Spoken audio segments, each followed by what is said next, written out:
சென்னை வந்த முதல் நாளே வேலையை ஸ்டார்ட் பண்ணிட்டேன். என்ன வேலைன்னு வீடியோவில் சொல்கிறேன் வாங்க.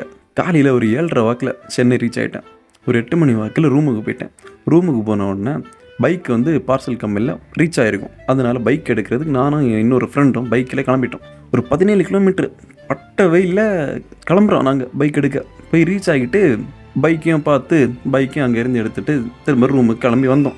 வர வழியில் சாப்பிட்டுட்டு லைட்டாக தூங்கிட்டு ஒர்க்குக்கு போகலான்னு பிளான் போட்டேன். தூங்கி எந்திரிச்சிட்டு தான் போகிறேன் ஒர்க்குக்கு. என்ன ஒர்க்குன்னா ஜொமேட்டோ பார்ட்னர். நான் வந்து ஒரு 1.5 இயர் முன்னாடி ஜொமேட்டோ ஓட்டினேன். அதுக்கப்புறம் ஒரு 1 இயர் ஒர்க் பண்ணிட்டு இருந்தனால ஜொமேட்டோ ஓட்டலை. அதுக்கப்புறம் ஆக்சிடென்ட் ஆகி இப்போ தான் திரும்ப சென்னைக்கு வந்திருக்கேன். அந்த வேலையில் இல்லை, அதனால தான் திரும்பவும் ஜொமேட்டோ ஓட்ட ஸ்டார்ட் பண்ணேன். ஜொமேட்டோ ஓட்ட ஸ்டார்ட் பண்ணுறதுக்கு முன்னாடி எனக்கு வந்து பைக்கில் 2 மிரரும் ஒரு மொபைல் ஸ்டாண்டை மாட்ட வேண்டியது இருந்துச்சு. அதை அப்படியே மாட்டி முடிச்சுட்டு ஜொமேட்டோவை ஆன் பண்ணிவிட்டு ஆர்டருக்கு வெயிட் பண்ணிகிட்டு இருந்தேன்.